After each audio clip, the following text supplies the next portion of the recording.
Assalamualaikum warahmatullahi wabarakatuh. Dan salam kebaikan. Satu hal kepada saya, perkenalkan nama saya Almira Romayana. Saya Hafiz Nazrul Hadi. Saya Natasha Liatahwa. Saya Tengku Muhammad Irami Zaki. Dan saya Syafna Liatahwa. Halo teman-teman semua, pada kesempatan kali ini kami akan menceritakan dongeng yang berjudul Legenda Batu Menangis. Nah, sebelum kita menceritakan dongeng tersebut, kita akan menjelaskan apa itu literasi. Hai guys, literasi itu bukan soal kita baca dan bisa menulis, tapi kita harus bisa memahami, menginterpretasi, berkreasi, berkomunikasi, dan berbagi informasi. Singkatnya, literasi itu adalah kunci buat kita memahami banyak hal. Nah, satu hal yang penting dari literasi adalah kemampuan memahami banyak bahasa dan menguasai bahasa asing. Kemampuan berbahasa banyak atau multibahasa membuat kita lebih memahami dan menghargai perbedaan yang akan membuat kita lebih dekat satu sama lain. Terdapat 6 jenis literasi dalam kehidupan sehari-hari. 1. Literasi baca tulis. 2. Literasi numerasi. 3. Literasi sains. 4. Literasi digital. 5. Literasi finansial. Dan 6. Literasi budaya dan kewargaan. Tujuan utama dalam literasi adalah meningkatkan kemampuan individu dalam memahami, menganalisis, dan menggunakan informasi secara efektif. Nah teman-teman, mari kita saksikan cerita dongeng dari kami. Pada zaman dahulu, di sebuah bukit yang jauh dari pedesaan, ada seorang ibu yang hanya tinggal bersama satu anak perempuan. Paras wajah anak ini sangatlah cantik jelita, dan ibunya selalu membanggakan dan memuji kecantikan anaknya.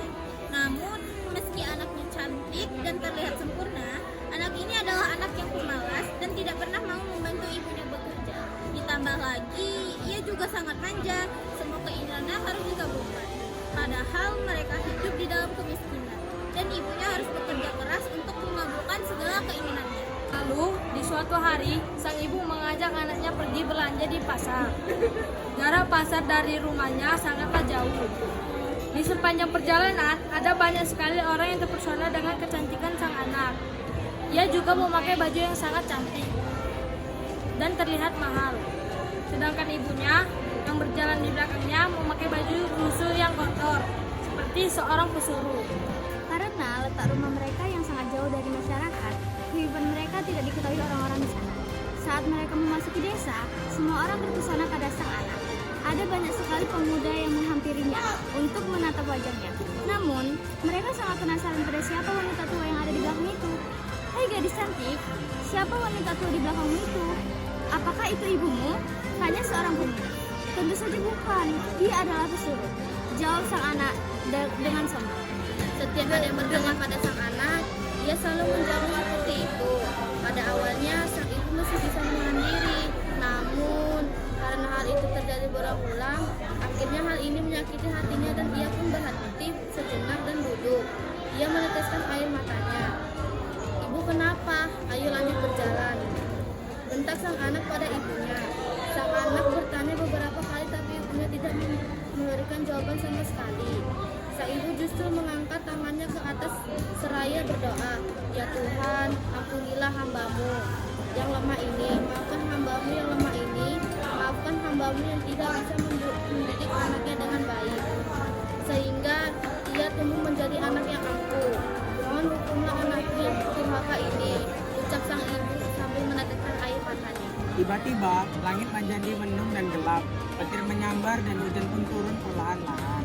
Tubuh anaknya berubah menjadi batu, kakinya menjadi kaku dan berubah menjadi batu. Ia tidak bisa menggerakkan tubuhnya lagi. Anak ini memohon pada ibunya untuk mengampuni dan menghentikan semua, tapi sang ibu hanya menangis karena ia sudah merasa sakit hati. Sang anak masih memohon, namun semuanya sudah terlambat. Sebelum kepalanya berubah menjadi batu, ia menangis dan menyesali perbuatannya. Sang ibu masih melihat air matanya keluar. Semua orang di desa menyaksikan peristiwa tersebut. Saat sudah menjadi batu, kedua mata anak masih meneteskan air mata seperti menangis. Pesan moral yang bisa kita dapatkan dari kisah ini adalah kita tidak boleh menyakiti hati orang tua kita. Kita harus selalu menghormati dan menyayangi mereka. Karena ada doa dari orang tua adalah salah satu hal yang paling didengar oleh Tuhan.